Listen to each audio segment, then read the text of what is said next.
Hey, how's it going, everybody? Back again, JT here with a good friend of mine from last year. We did a podcast together, Ahluwalia from Lumida Wealth. How are you doing, my friend? Good to see you again. I'm doing well, JT. Thanks for having me again. Hope you're doing well. I am good. It's my birthday weekend, right? So I was excited. This kind of makes my birthday all the more special that you're able to hook up with us. I know our time is limited. I want to make sure that we get some of the questions answered because I have a few things that have happened. You know, we've all had we got a whole new administration in the White House in the U.S. We've had all the talk about tariffs going on. There's so much macro stuff going on. And then obviously there's a couple of wars going on. Like, what is happening, my friend? You know, and of course, at the end of the day, you know, we're Ethereum focused, and I know that you have exposure to this space, and you have a unique insight that very few people have. Before we get to that, though, I noticed in your bio, beyond Lumida Wealth, which is your company, we could also talk about. But you have a label that is non-consensus investor. And I feel like that's a great place to start. We love talking consensus when it comes to blockchain. What's a non-consensus investor exactly? It's someone that takes a contrarian approach to investing. It's very easy to be consensus. In fact, all the headlines you rattled off are well known by everyone in the market. So a lot of that's priced into the market. It's hard to think about how the world might be different, what's less well known. You remember buying ETHE in 2023? I was a big proponent of that. I think I led the charge on ETHE in 2023. That was non-consensus because ETHE at its lows had a discount to NAV of 50%. That was the grayscale product. It was the deep discount. Right. That's non-consensus. Mm-hmm. I remember in that year, I was at the Bitcoin conference. Of course, I was talking about Ethereum there, kind of funny. And the panelist next to me said, well, there's no reason it can't go to 70%. I said, that's actually the signal to buy. There's so much fear here. And that's an example of a non-consensus idea. Owning Coinbase in 2023, non-consensus. Now it's consensus. Owning Coinbase today is fine, but that's not, it's when you're willing to go against the grain. That's funny you mentioned that. Professionally, I never really made a lot of money earlier on in my years to actively invest, and crypto was my first hands-on investment. I did lazy stuff through an employer, you know, kind of let the the tax sheltered annuity or whatever it was that I just threw some money in. But then Bitcoin and Ethereum was my first active investment, and then to come full circle, the first stock I ever bought was Coinbase stock. You know, which is a crypto product, which, you know, right. So I sat in a room, Planner DAO, DAO, Planner DAO was certified financial planners. This is before, this is, 3 or 4 years ago when a lot of those people had heard of crypto, didn't know anything about it. Some of them knew enough about it that they wanted to invest on behalf of their clients, but they just couldn't, their hands were tied. And I was the only crypto native in the room that was also older than a lot of these certified financial planners. I'm just a weird color of oatmeal, I guess. But so that does explain non-consensus investing. Do you feel like the way that the markets are working now, non-consensus investing is kind of becoming a path a lot of people are diverging into? Is this what Lumida Wealth does for its clients? Well, it's a primary approach I have. Lumida Wealth, we are cross-asset class investors. We invest in public equities with an active strategy. We also have a passive strategy for people that want ETFs. We have digital asset strategies. Okay. We have private deals. We invested in CoreWeave pre-IPO. That's obviously done extraordinarily well in the public markets post-IPO. So we're cross-asset class. I think cross-asset class investing makes a lot of sense because Ray Dalio, although he's wrong, I think, about the end of U.S. financial markets and is kind of a doomer, he's right that if you can get multiple return streams that are uncorrelated, then you can do well. It doesn't mean diversify across everything, but diversify across ideas and themes. that you think are interesting. For example, uranium is a thesis we've had, digital assets, aging and longevity in healthcare. We have a thesis around banks and deregulation of banks. We have a thesis around the United States and also certain emerging markets that we think will benefit. So Vietnam consensus is it really starts as a personality trait. It's very hard to be truly non-consensus and go against the grain. You're kind of unpopular at parties, especially at peaks in the market or at the bottom of the market, usually saying the opposite of what everyone else says in the room. There's a lot of psychological discomfort. It's not, you need to have a disposition for it. And you also have to have a good framework for investing too, because often the consensus is right. The long run stocks will go up. That's true. Yes. Right. Jeremy Siegel's talking about that, right? So, but there are certain times where everyone gets on one side of the boat and it makes sense to go on the other side of the boat. Sometimes you find an ignored, hated, unloved asset like Ethereum in 2023, and maybe it makes sense to go buy that. Yeah, the idea of not being fun at parties. It seems like 5-6 years ago, I was like the guy at the party that couldn't shut up about crypto. It was like I was into CrossFit. I was so bad at, if you want to find out if somebody's in it, don't worry, they'll tell you. These days, and of course, after in the middle of a bear market, you always get your friends who are like, how about that? Boy, you really took one on the chin. And I was always the contrarian. I'm like, no, man, I'm getting excited. This is like, God, this is such an opportunity. Now, of course, in terms of, Ethereum and not breaking that all-time high again, this prolonged kind of malaise in the market is, that does drain some people over time, but I'm still like excited. I've always been a 20-year guy anyway with this stuff. Those signals are really important. I remember I was home for Thanksgiving, and my grandmother on my stepmom's side, she said, "Hey, how do I buy crypto?" I was like, "Oh boy!" And then in 3 weeks, we sold everything. I'm back in now, by the way, but I was like, "Yeah, that's not good. That's a contrarian signal." Yeah. I also remember moments in 2023 where people on Twitter would say, "Hey, Ram is a great follow for markets and equities. I just don't like the crypto part," and that was a buy signal. So you have it on both sides. That's fair. The thing about 23 and 24, you had Gary Gensler going against. Oh my gosh. And you've had, Grayscale was caught up in litigation, and turns out those were fantastic opportunities to go buy. And it's true for markets in general, right? Remember, like August 5th, the getting correction and the aftermath of Liberation Day. So, that's what non-consensus is about. It's going against the grain. Have you felt in your professional life with your clients the ETFs have really made some strides in your removing friction and barriers? They make it so much easier. They make it so much easier to get exposure, and you have liquidity, and you don't have to worry about gas fees and checking etherscan.io to make sure you got filled on something, right? Like, there's a lot of advantages being on chain, as you know, like getting yield. Right.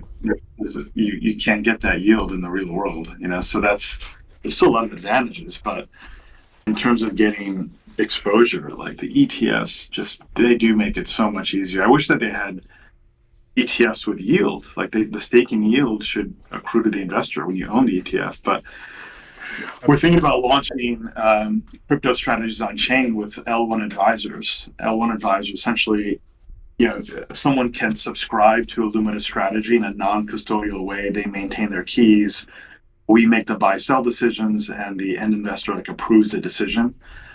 And that way we can do things on chain and generate yield, and and be more active also. Because I think in crypto, my view is it's you have to be more trading oriented, not hodl. It doesn't mean you can't hold it for 2 years or a year and a half or run it through the cycle. But at the end of the cycle, you're supposed to sell and then rotate, right, and wait for it to get cheap, and then you go buy it again. You can't, to your point, JT, you can't fall in love with any investment. You can't fall in love with anything. You have to be dispassionate. I was curious. going along with you mentioned Gensler earlier. I feel like we've started to get some real victories coming through the SEC over the last few months. We've got a new person running it. We get Hester Peirce is tweeting out some positive momentum there. I feel like the Trump administration, love him or hate him, or whoever's working within it, above and beyond has been the most like bullish thing for crypto. Although I feel like they put a stick in their own spokes of their tire every now and then when they release a meme coin and kind of it's like, damn, dude, like we were hoping that this was. It's kind of like you could celebrate these gains, and then on the other side of it, it's like just the most tomfoolery crap. Is just I agree with you. I think the Trump win is an extraordinary win for digital assets and also Ethereum specifically, because of all of the crypto tokens, the ones that can benefit most from an SEC crypto securities framework is Ethereum. At the big bang, they would rather use Ethereum than other chains. Bitcoin doesn't have the capability of Ethereum. So, but the promise that has to be delivered. The new chair is going to propose a framework. I know he will. I would hope that they keep prosecuting frauds. Like, why did they let go Richard Hart? Like, come on, that guy's got to go to jail. Stuff like that. Yeah. I agree on the grip stuff. It's just a bad look. But overall, it's constructive. I think the most exciting thing about Ethereum right now, and not many people know this, I'm happy to share it with you on your show. Let's do it. I expect, this is breaking news, people. I expect you're going to see the equivalent of a MicroStrategy type offering for Ethereum within the next 6 months. Yep, I've heard that too. I've got a lot of bullish feels going on. This dailydoots.eth on X, breaking, the SEC's Division of Corporate Finance just clarified that staking and proof of stake networks is not a security. That's a green light for ETH staking ETFs. So maybe this is your yield. Yeah, this was the Division of Corporate Finance as of yesterday. For those of you that are out there watching on X, on the EV Mavericks handle, also mine, at ProDJKC. We're streaming on YouTube and LinkedIn and Twitch. And if you're watching this, we're talking to Ram Ahluwalia from Lumida Wealth. We've got about 11 minutes left. His time is very valuable, and we kind of broke open the seam there on the impact of Trump. Let's go forward with it. Where do you think switching gears over to just the generic TradFi side of things, what's your thoughts on the tariffs? Yeah, I'm a free market capitalism person. I studied economics in school and the lessons of history, and I'm also a disciple of Milton Friedman and the Chicago economics. Yeah, the Pencil. Yeah, I had that chance to meet him and his wife when I was 21. It's a very special moment for me. As a champion of human freedom, I have an incredible amount of respect for Milton Friedman. So tariffs aren't the best for the consumer. They're not best for markets. If you isolate China, I'm all for that. China's a bad actor. They need tariffs. But move the production to Mexico, move the production to Vietnam.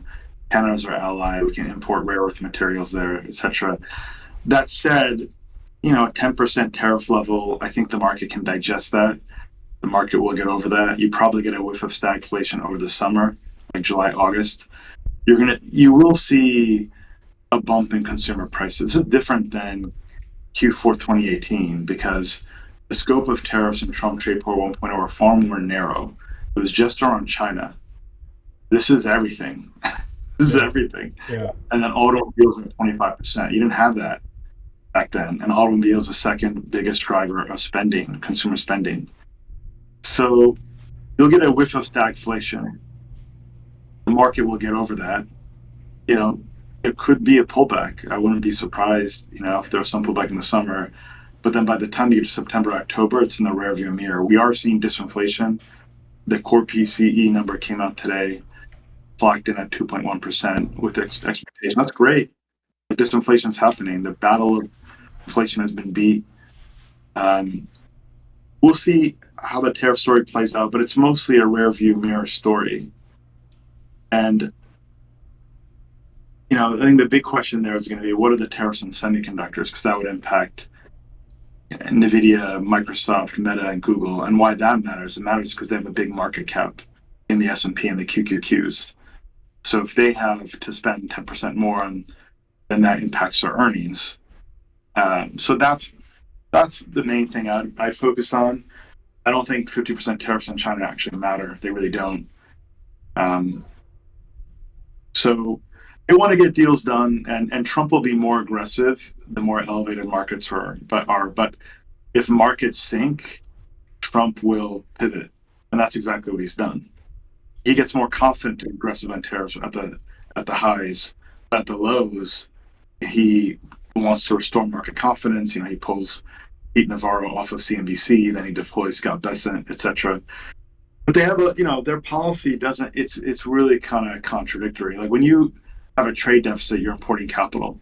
That is how you balance the payments, right? So when you import something from Europe, we're handing them dollars, and those dollars can only be used to buy something from America, like merchandise or services, or you buy bonds and stock. That's it. That's what importing capital is. So Bessent knows all this, but they have different factions in the Trump administration that have different goals and objectives. And Trump has his own kind of personal instincts around tariffs, etc. So, but I think a 10% tariff level can be digested. I think it can be managed. Might be 1 or 2 quarters of indigestion. It'll be interesting to see if manufacturing base moves stateside.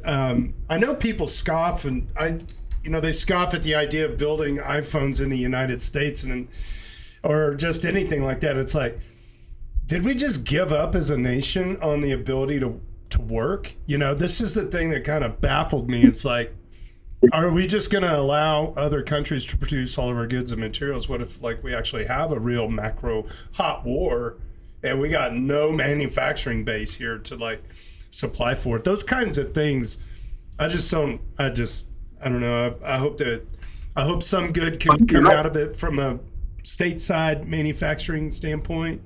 But again, I don't think clearing the room with the machete is the way to go about doing it either.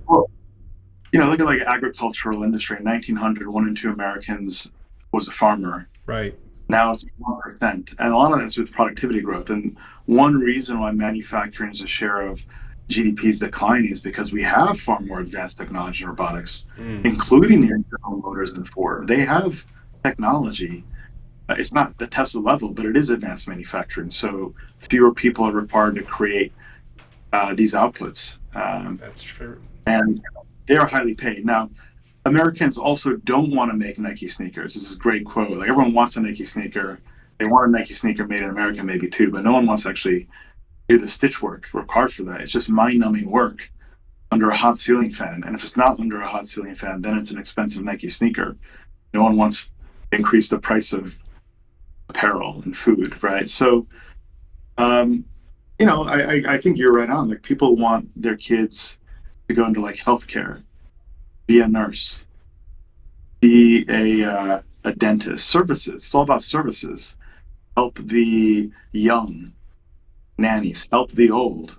That's where we have issues. We don't have enough kids. Kids we do have, it takes a village to raise a kid. I know I have 3 kids, and it's a lot of energy. And help the elderly. The rising demographic pyramid. So that's where you need help in the economy. It's not really about manufacturing. In fact, the more manufacturing you have, the more cyclical and sensitive your economy is to the business cycle. Services are stable, right? The demand for healthcare is stable. The demand for insurance and financial services, all that's stable. Commodities are cyclical. That's why Brazil's economy is up and down whenever there's, some business cycle stress.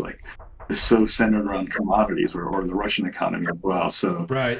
But overall, I think that most of Trump's policies are pro-growth, to be clear. They are. Just a tariff one, if I could just modify that one and just edit that one out. Yeah, if I could just tweak it, just put a tariff wall on China. Be smooth sailing, be all good then. Well, we got 4 minutes left, and obviously we got to talk AI. Where does AI fit in your 5-year window? Do you see it being the the doomsday disruptor that it gets portrayed as, or is it a hopeful outlook? Kind of where are you thinking in terms of investments and just the overall sentiment about the impact that's in front of us? I think we're underestimating the impact from AI. It is going to transform work, play, how we live day to day, whether that's human rights, whether that's investing, whether that's romantic relationships, you name it, all that's going to get changed. It's going to elevate quality of life. It's going to increase human productivity. It's going to increase inequality at the same time. The people that have critical thinking, sustained focus, and are creative will do best. People that have strong work ethics, people that can build companies using AI and humanoids, they'll do well.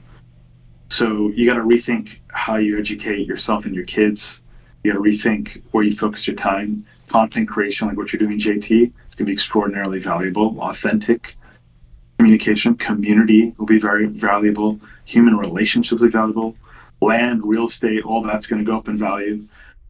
But no, I'm an optimist. I'm excited about what we see coming. 5 years, it's going to see extraordinary transformation. I mean, by then you're going to have ubiquitous driverless cars. You're going to have maybe Gen 2 of humanoids. They'll still be clunky, but they'll be out there. Yeah. And it's an exciting future, but it's gonna, it's also going to disrupt a lot of industries. The same way the internet destroyed newspapers and Virgin Mega Music Store and Power Records and book publishers, and the same way Walmart and Costco destroyed a lot of local merchants.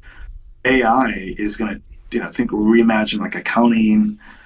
I mean, so many areas are going to transform. Do you feel like it's going to compress the change into a matter of a decade rather than 30 years? Like, the internet took 30 years really to kind of flesh out and do some of the things it does now. I think AI is just compressing the timeline. AI is faster because it's delivered on the phone, it's delivered on the desktop. Yeah. The piping for them is already there. Yeah. So we're all using it every day. Now, look, my parents aren't using it every day, so the early adopters are there. The early adopters, we're talking like tens of millions of people, though. That's not nothing. Right. But they'll be there. They'll be there, and that transformation is going to be significant. So you really have to think through what's your personal competitive advantage looking out 5 years from now in the economy ahead, and cultivate the skills to have a competitive advantage and find a way to benefit from AI. Because if you own capital and you own AI, you're going to do well. So look, I like NVIDIA reported, we own NVIDIA. I love Taiwan Semiconductor, by the way, if you want some ideas, not financial advice, but those two names, Jensen said they expect $1 trillion in CapEx by 2030. That's a triple from where they are now. The hyperscalers, the Bag 7 companies are all spending on it and reiterating their spend on it. Meta spending $30 billion on CapEx, right? And Taiwan Semiconductor should benefit. So there are ways to position around these themes. I think it's important that you do that.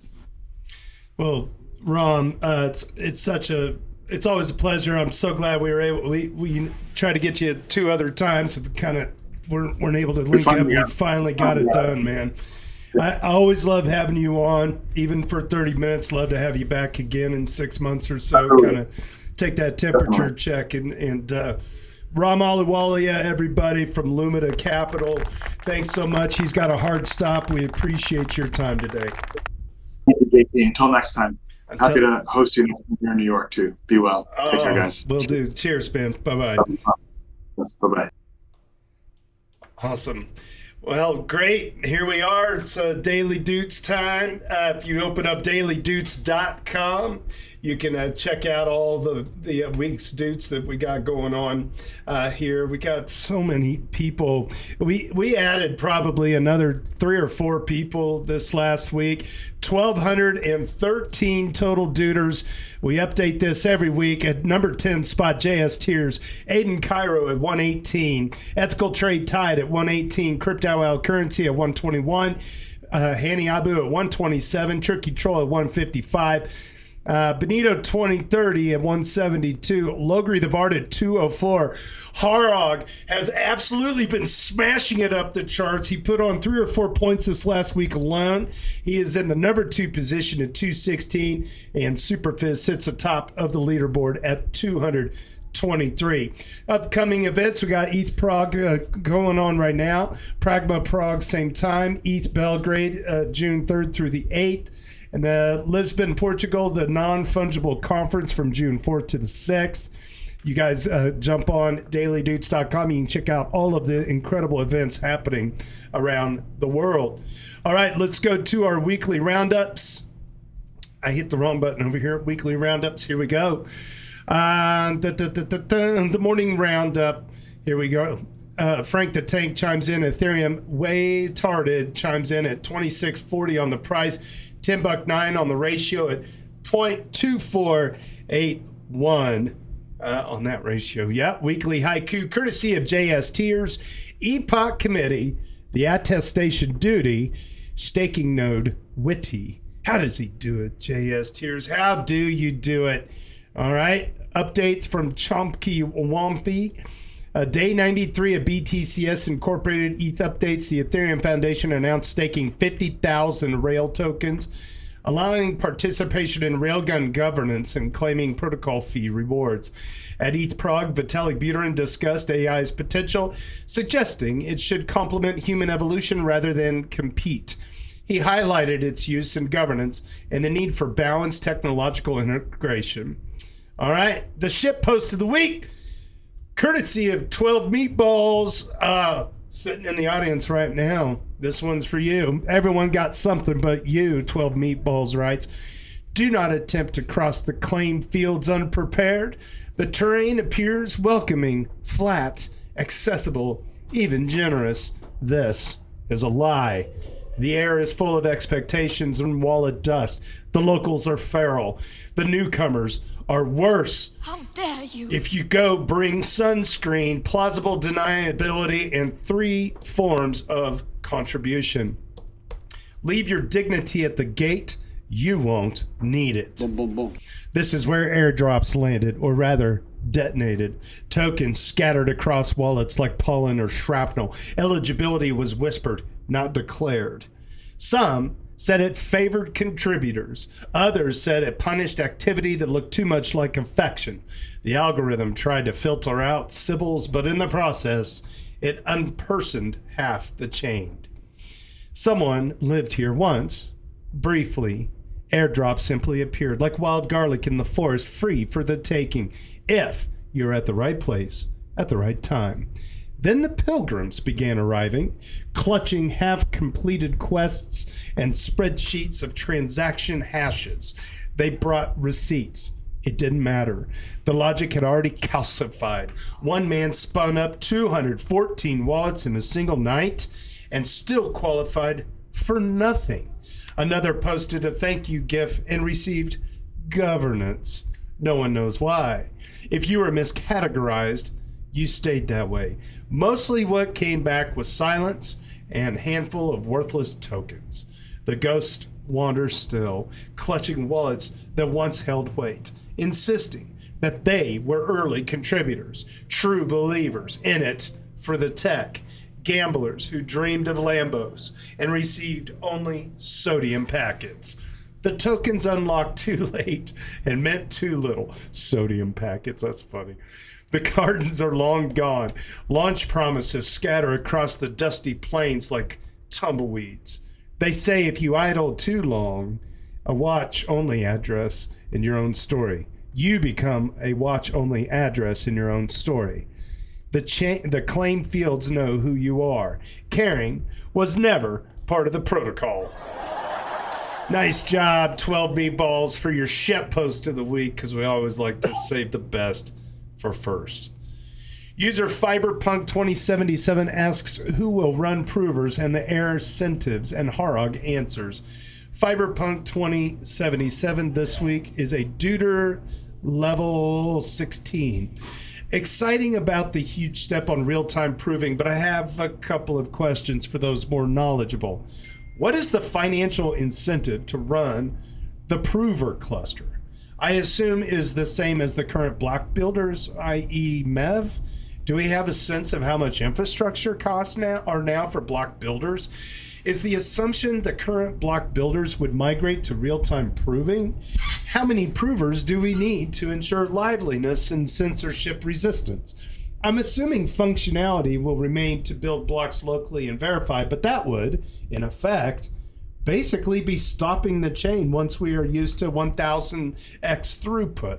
Harag responds, block building and block proofing are two different jobs.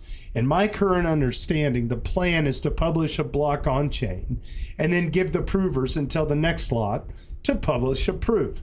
There might be some advantage to be a fully integrated builder and prover, but it probably is not a big advantage. And therefore, there might be enough room for an independent market to develop. I do not know about any discussion about remuneration, REMUN. I've never heard that word. Okay, it might be both remuneration. I don't know. And how it will work for prover nodes. But I could imagine they are getting paid when their proof is published on chain. As far as I remember, the proving cost per block should be extremely low. I think on the order of cents.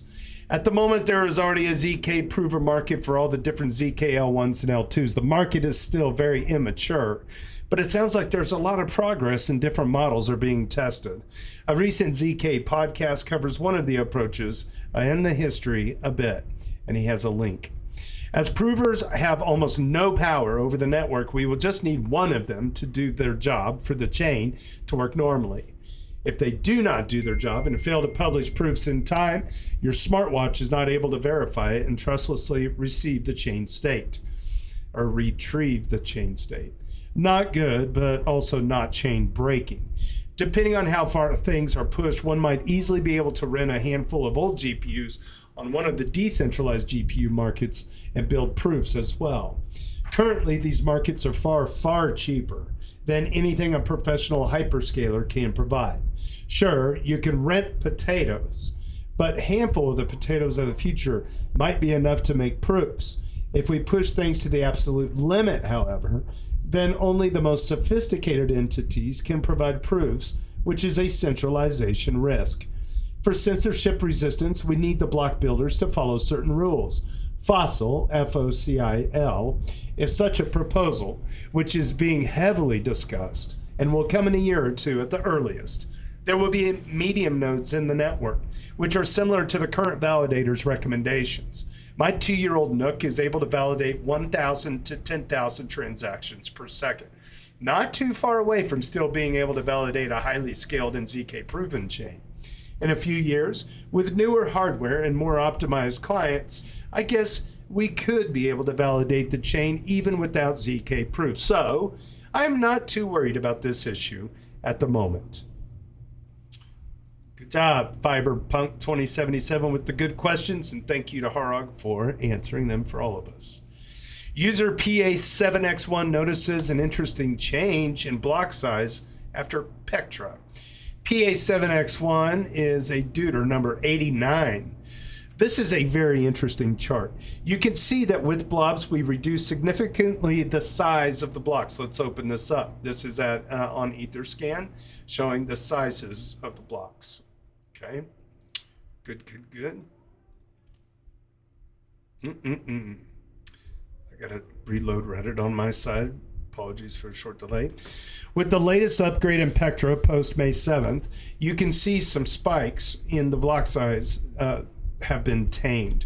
We went from having regular spikes of 120 kilobyte blocks to having very regular 90 kilobyte blocks. That gives us a 33% increase today simply by placing block sizes closer to how they were pre-Pectra. So even the most conservative of validators could quite confidently signal 50 million gas because they were already operating at those levels pre-Pectra. Well, thank you. Very good. There you go. Average size block chart. Let's go to the 1 month chart. Let's go to 6 month chart. Okay. Maybe a year. Yeah, you see those spikes right here. Is that right? I think I'm reading this correct. All right. Good stuff. All right, Copper 1211 shares a unique protocol built on Ethereum. It's a relative newcomer, I think. Yeah, Duder number one. Duder number one, getting on the weekly show. How cool is that? All right, good for you. Let's see. I lost my soundboard. Oh well, keep going. Got my local recording good. Streaming still going good. I don't know. I lost my soundboard. Let's try something real quick. Hold on 1 second. Stand by. Boom, boom, boom, boom. Doom, doom, doom, doom. All right, still doesn't work. Who cares? All right. Cobber, let's see. The headline is Cobber shares a unique protocol built on Ethereum. I'm reposting here because I don't want my reply to get lost under a post with 4 upvotes. Also because I want to shield my favorite project built on Ethereum. I'm surprised Claros doesn't get more attention on this sub. Maybe it's because they don't market as much and it's pretty low market cap, for now at least. But for those who don't know, it's an arbitration protocol where jurors or token stakers rule on disputes. At any time there's a dispute between multiple parties, they can raise it with Claros, which creates a case in which the parties submit evidence to argue their side of things. Interesting. This case is then sent out to a randomly selected pool of jurors to vote on, with the majority outcome winning. The protocol can be applied in any sort of situation that requires arbitration. Obviously, this model raises a lot of questions. For example, around preventing juror corruption and collusion, and lazy voting, 51% attacks, etc. I won't go into all that here, all right? But I will say that the protocol has a lot of cleverly designed mechanisms for mitigating these things, allowing for appeal rounds, built-in token forking, carefully tuned juror rewards and slashing, a hierarchical court system, golly, that address all of the common concerns I see raised. The idea is credible enough for Vitalik, and I have shielded it multiple times. He's called it, quote, a really valuable and important piece of infrastructure for the Ethereum ecosystem, unquote. Ultimately, the aim is to provide a resolution process that is significantly faster and cheaper than traditional arbitration without sacrificing any of the accuracy or the fairness. Unlike some protocols, which depend on hype and speculation that they might someday be useful, Claros is already demonstrating real-world value. It has ruled on over 1,500 cases at this point. Historically, these cases have involved purely on-chain applications, such as on-chain governance, digital identity curation, prediction market oracles. But it is increasingly dipping its toes into the trillion-dollar real-world arbitration market. They have recently started a trial with MetLife, one of the largest global insurance providers, and another trial with the local government in Mendoza for resolving neighborhood and consumer disputes. And for not just trial stuff, there's actually being used in business. It's currently integrated with Lemon.me, a big South American crypto exchange, and has been used to resolve over 100 consumer claims. Compared to Lemon's process for claims, Claros has improved user retention and satisfaction, lowered resolution time, and lowered dispute costs. Also, some notes. The only real competitors in the arena of subjective oracles, for example, UMA, are pretty unsophisticated. Usually they just copy and paste the DAO model without any considerations made for the peculiarities of dispute resolution, which often leads to disaster. Version 2 of the protocol is launching very soon with a wealth of new features, especially significantly lower gas fees due to migrating from Ethereum mainnet to Arbitrum. This will enable a massive number of low-value, high-volume use cases that were not previously possible. The TLDR? Claros is good. All right, thank you. Very good, very good. Let's see. Flashy Butterfly 6310 discusses the value drivers behind ETH. All right, let's go. Let's check it out. Flashy Butterfly 6310 is a Deuter number 3. I'm a strong believer, and by extension, the value of ETH itself. One of the main criticisms I often hear about ETH's ability to actually capture the value created within this ecosystem. See this example at 1 hour and 4 minutes 56 seconds, which is in French. Lots of cussing. To sum up the criticism, it's often argued that Ethereum, like the early open source internet protocols such as TCP/IP, HTTP, FTP, SMTP, etc., will ultimately not capture much of the value generated on top of it. According to this view, most of the value will be captured by applications and companies built on top of the platform. For example, website services like Amazon built on top of the internet, rather than by ETH, the protocol's native asset. However, I believe Ethereum is fundamentally different in this regard. Ethereum has built-in value capture mechanisms that the original internet protocols never had. The most important of these is the utility of ETH itself. It is required to pay for transaction fees or gas, secure the network through staking, and is increasingly used as a trustless form of money within the ecosystem. These mechanisms create a direct and ongoing demand for ETH, allowing the protocol and its native asset to capture a meaningful share of the value generated by activity on the platform. How do you respond, or would you respond to someone bringing up this kind of argument? What are the specific features or mechanisms that allow Ethereum to capture value? How is it different from other open source protocols that serve as infrastructure for applications when it comes to capturing value from the ecosystem? Well, I'll speak for myself when I say this. None of those other protocols ever had a token, and that's the fundamental difference. So people can use the token to power the network, and then they can also speculate on the value of that token over time. It's the same to me as owning like an index fund of sorts. I don't know. Logary's up on stage. I don't know if you want to chime in at all. I just figured I would kick that out there. That's my personal take. So I'm curious. I want to go to the thread because I'm curious what other people said underneath there. Numerous runes, store value. Let's see, Hsuki. So like USB and HDMI, but with transaction fees instead of licensing fees. That's what I wanted to hear. I actually commented on that I love that analogy, right? So instead of like licensing fees, right, it's transaction fees. That's pretty brilliantly put. Echo Enclosure wrote, none of the other protocols listed have a provably scarce token associated. That's exactly what I said. Rhythm of ETH says ETH is much more than a protocol. It's best to equate it to telco companies laying transoceanic cables and all. They had a golden era for decades because they were the backbone of the internet. Ethereum will be the backbone of crypto. It's very good. Yeah, these are all good thoughts. So Flashy Butterfly 6310, I'm glad you posted here, and congrats on making it to the weekly show. User Physilytics explains why we are still waiting for no approval swaps post Pectra. Physilytics been around for a long time. Duder number 27. Yeah. We're going to keep seeing confused users about this, about no approval swaps. And there's many thousands who are confused but don't even come here. With Pectra came just the back end side. It's supported by the protocol now to batch, approve, plus swap in one transaction. But utilizing this still needs to be implemented into wallets and dApps. MetaMask should support it already, and Uniswap too. Who else? Who knows?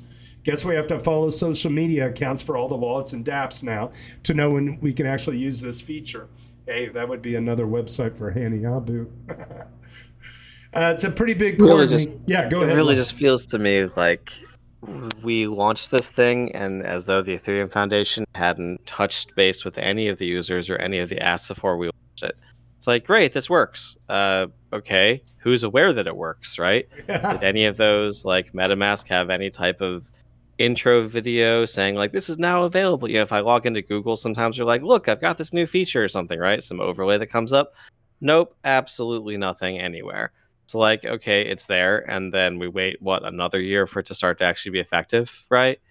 It feels like this is something that since it was known that it was going to be in the hard fork for months, they should have been doing some connecting with the app teams to discuss, like, hey, here's the experience and the code that this front end was writing to add this in, right? And you can share that as a library across the ecosystem or something. Some type of coordination should have been done in the months leading up to the hard fork to make it so that at the day of launch, there is now a new Ethereum feature that people can celebrate with the hard fork, as opposed to whatever the hell this is. Very good. Like, it was known, right? This was like, there is a set date for a hard fork. There, like, this feature is has been in a spec, has been implemented by multiple client teams. But the Ethereum Foundation doesn't interact beyond the client teams, right? They don't go to Aave. They don't go to Bancor and the Carbon Dex. They don't go to. I mean, the thing about single swaps is not just swaps, right? It's every time I have to interact with a liquidity provider position, right, and deposit them to Convex. Guess what? First it's approved, then it's deposit, right? Then maybe it's stake, right? It's prolific in DeFi. And so you'd think that engaging with like the Convex team, they could have provided a better UX if only, they were engaging with the app teams and saying, this is not just this feature is going in, but here is the code to use it on day one in your app. At least some patterns for how to use it, because it feels like now there's going to be a massive UX exploration that's going to take like another year or two to settle on what the best patterns and become familiar are. Just like it was we had during the food coin explosion in 2020. What's the pattern for yield farming? Well, we settled on some, but for a while there, like M Stable was doing something very different than Yearn, which was doing something very different than Harvest Finance, which is doing something very different than Pylon or some of the stuff you've never heard of. There's just this long tail of people trying different ways smart contracts work. Some would return like an LP token. Some would earn interest Aave style by having it tick up. Some would have it. You'd have a deposit fee, right, or a withdrawal fee, or they take a percentage of what was earned or something. Like how the billing was on it was different. The tax implications were different. The smart contract layer was different. It just took like a year for it to kind of settle into the pattern that we have now. And if we go through the same type of thing for this type of account abstraction process, it's just going to be messy and create a lot of wasted work across 20 different teams trying to do it 20 different ways, 20 different UXs, writing so much extra code. It's inefficient from a development perspective. It's inefficient from a user perspective. It'll be a turnoff while you have all these differences and makes the Ethereum ecosystem feel more fragmented and harder to use than competitors that take this biz dev, effort. It just feels like a real opportunity loss because this is a major feature addition that could do so much to improve the UX of the chain, and to date it hasn't, right? Yeah, it's you feel like they could have had a lot more hype leading up to the release and get the teams engagement buzzing with about apps. it. Yeah, and then the apps could have done the hyping, right? Sure. Yeah. Yeah, well said. Yeah, it's kind of like the ability of when a car manufacturer just quietly releases like a twin turbo V6 in a car line and didn't tell anybody about it, but it's actually the most badass car that never got attention. It's like why didn't? Yeah, you're right. It's like they just, and then people were confused about it. And wasn't there something, we had a show a couple weeks ago, I think somebody brought up like, this is actually going to be a kind of a detrimental thing if people don't, it's kind of like the one click way to rug yourself because it does so many things at one time. I don't know if that was just kind of I think it was a kind of a FUD play, but it was still kind of one of those deals where, it removes so much friction that it just makes getting rugged even faster. So I don't know. I just figured I'm not worried about the ruggability of it. Like, yeah. It's right. People that are going to sign something they don't understand or to a contract they don't understand. If you're going to sign the approval to begin with, you've already been rugged. right? Yeah. The approval is all you needed to get rugged anyway. So at this point, what difference does it make if you're going to sign approval to a contract you didn't understand? You already lost your money. It doesn't add anything for security to have the extra thing. The approval step is there for a kind of security reason. In that ERC20s, they have a call that refers to something called message.sender, which is the initial transaction signer. It basically says only you can send it unless there's approval, right? Which stops things like you interact with a contract and then somehow that contract had a proxy and that proxy gets upgraded. Now you didn't think it was sending tokens, but now it is sending tokens, right? And it doesn't just send one token; it tries to send every token in your wallet all in one sweep or something. Right. Because the proxy got jacked, and you just invoke the proxy and said call me.exe, right? And then it goes and takes every token in your wallet. It prevents that kind of thing, right?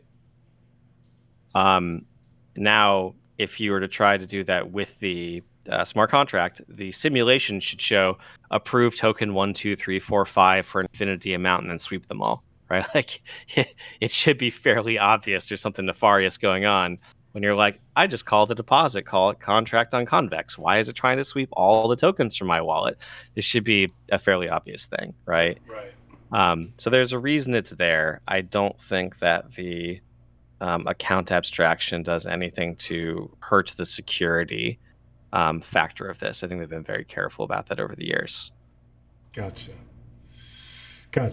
Yeah, thanks for that color. That's Logri the Bard, our technical interviewer here on the Doots Live podcast. We were streaming a little while ago. I just fixed the stream, so if you're tuning in, I apologize for that. I'm not sure what happened, but I got all the streaming keys. We're now back streaming again on YouTube, LinkedIn, Twitch, and 2 different channels. On X, you can follow at ProDJKC. That's me. At EV Mavericks is the other channel that we are streaming on now. I can take comments if you type in comments on, I believe, Twitch and YouTube and on Discord in the Doots podcast chat. They will show up on screen if you got questions or just want to make a comment. That'd be great. All right, make sure you like and share this stuff out there.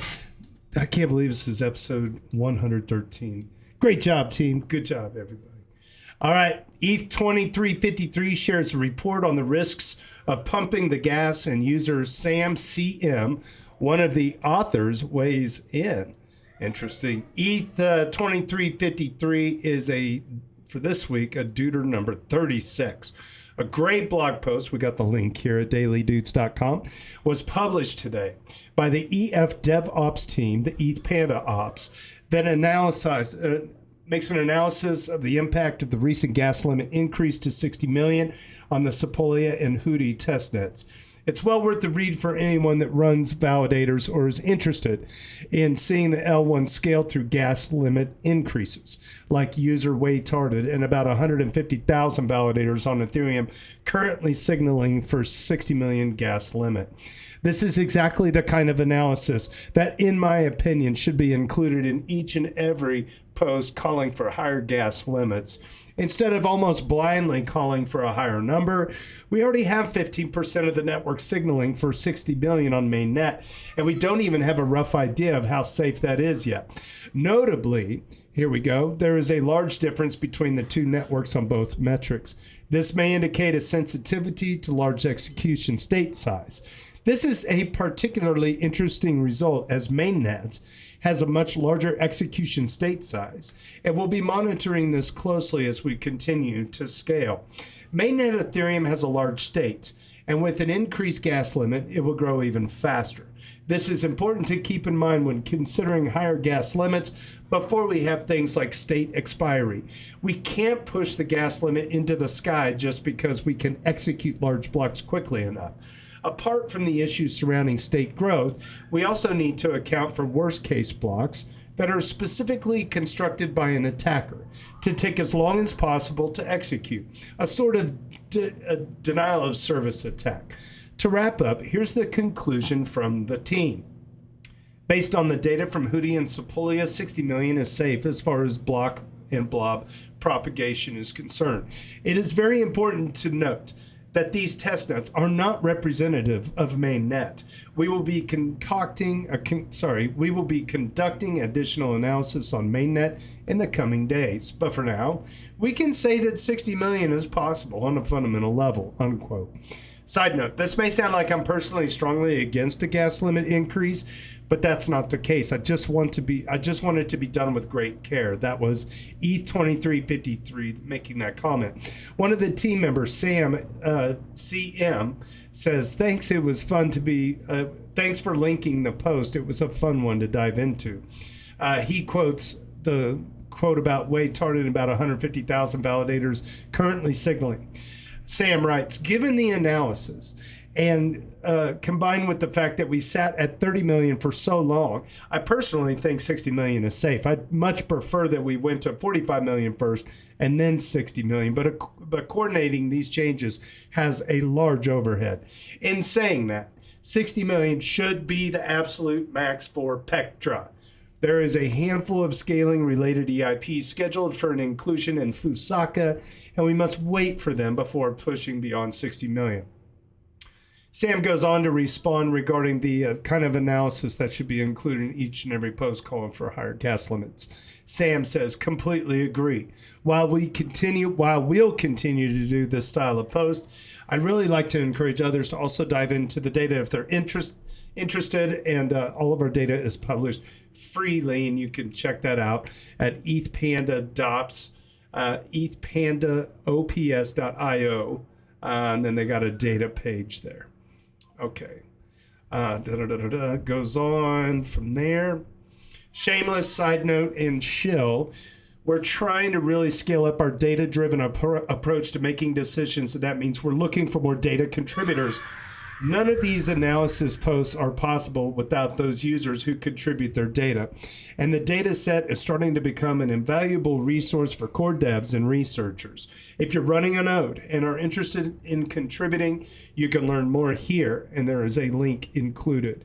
And it says contribute data. Okay, so we can get people, we need to get some mavericks on that. So I encourage you to go check that out at dailydoots.com and look at today's let's see, May 30th post, episode 113. User Harog discusses the drawbacks and limitations in pumping the gas. The drawbacks are state growth, history growth, bandwidth limitations, and to a lesser extent, CPU usage. The biggest one is probably bandwidth, which might get addressed in the upgrade after Fusaka with ePBS. ePBS also helps with CPU usage as it allows the full 12-second slot time for running all the transactions. History growth is starting to get addressed in the coming weeks with history expiry. State growth is unfortunately a bit further out, as the Verkle tree upgrade have most probably been scrapped and is currently being redesigned. The difference between 60 million and a 100 million is not that huge. So there is, in my opinion, not a simple argument to make for one or the other. 60 million is mostly what people talk about and is currently being tested on the testnets. If you go up to 150 million, I am currently of the opinion that this should only be done once we have an ePBS, because of the bandwidth constraints some nodes have, as we will most probably also decrease slot times in the future, which in effect increases the throughput without increasing the gas limits. It is unwise to push the gas limit to their absolute limits, which would make it necessary to reduce them again later on. And yes, I'm signaling for 60 million since the Pectra upgrade. I wrote a much longer piece a few months ago. Most should still be valid, and he has a link to his comment from a few months ago. All right, Harog is a freaking gem. Okay, 12 Meatballs got a double shout this week. Oh, 12 Meatballs got a lot of hope from the talks of day 2 at ETH Prague. Day 2 of ETH Prague, and if possible, even better presentations than yesterday. The highlight for me was hands down Tim Berners-Lee being quizzed by Vitalik Buterin. Tim Berners-Lee talked about how it was all meant to be decentralized. Anyone can run a web server. Anyone can have a website. But that's not how it turned out. It was great to see them bouncing ideas back and forth, talking about how things could look or should look for Web3. I also attended Aya Miyaguchi's fireside talk, where she got EF issues out of the way at the start and then talked with Christopher Fabian of Giga about how they got UNICEF on board. This connected nicely to Maurice Chiodo, a Cambridge math professor, talking about ethics of AI and blockchain and companies who aren't quite sure what they are doing yet, followed by our very own Paul Brody, who injected the crowd with a large dose of opium for the business adoption of stable coins and smart contracts. Yes, I agree. He does do the opium bit. He's good. It's hard to be worried about the future of Ethereum after hearing all these great minds talking about what they've done and what they expect of the future. I even love Joachim Schwerin talking Web3 in the EU. He's a huge advocate of privacy and seems like exactly the kind of voice that Europeans need to have representing the space. Also quickly dropped the word in favor of Tornado Cash. I'm looking forward to writing more detail once I'm home, and I'm really hoping that the talks will all be available on video. They don't seem to have confirmed that yet, so I've taken tons of notes. Tomorrow is mostly ETH Global Pragma, though I'll sneak back in the afternoon for one or two more of the ETH Prog talks. Then I'm going to quietly collapse for a day. Yeah, thanks for that, 12 Meatballs. There was a post, I have to find it, I don't know if it was on Twitter or Paul Brody. So apparently he was talking before Vitalik, and he wrote on Twitter, he's like, I know you all came to ETH Prog to come and watch my talk, but please don't everyone get up and leave, as it will make the presenter after me kind of feel let down. Or something like that. It's like if Vitalik is after you, after Paul, and that was just like he's got such a funny sense of humor. But anyway, all right, wrapping up this week, user Harog just discovered how easy it is to permissionlessly force. Let me read this again. Just discovered how easy it is to permissionlessly include a transaction on L2. Ooh, you can permissionlessly force to include a transaction on layer 2. That's spicy. Today I learned that force including transactions into rollups is super easy. I recently withdrew some funds from Unichain and used one of the canonical bridge interfaces suggested by Unichain. If you click on the config symbol in on their interface, you can enable expert mode, which allows you to force transactions onto the rollups. They have a force transfer and force withdrawal and custom transaction. This means you can make a transaction on Ethereum layer 1, which then forces the sequencer to include whatever you said they should do. You can make a fully custom transaction, like withdraw your funds from a pool or do a swap or so on. This is a very important piece to prevent censorship on the rollup, even though there is only one entity controlling the sequencer. I was not aware that there exists such a nice interface already. I tried it with Base and forced my transaction and was included on Base within 3 minutes of doing the transaction on Ethereum L1. That's pretty impressive. Out of the box, they support Optimism, Mainnet, Base, Unichain, Inc., WorldChain, Zora, and a few others. It is great to see that the UX to do even more exotic things on rollups have improved massively. And that does it for this week of the Daily Doots, Doots Live podcast. Once again, thanks so much to Ram Ahluwalia for hanging out with us for a half an hour today. I always love to get him on. I'm going to try to get him on about every 6 months. He just has a great take on all the macro, and he's really got a pulse on things. If you don't follow him on X, well, you should, at Ram Ahluwalia. His company is Lumida Wealth. He's been a real good friend of the podcast for a while. So thanks again, Ram. All right. Well, there we go. So I think that's it for this week. Stick around after the live stream. We'll continue the party in the hotel lobby down on the voice channel on Discord for a bonus hour of popcorn. It's a fun place to let loose when the parents aren't watching on YouTube. Hi, Mom. On behalf of the ETH Finance Daily General Discussion and the EV Mavericks DAO, this is the Doots Podcast, and my name is JT. Cheers and big hugs from Kansas City.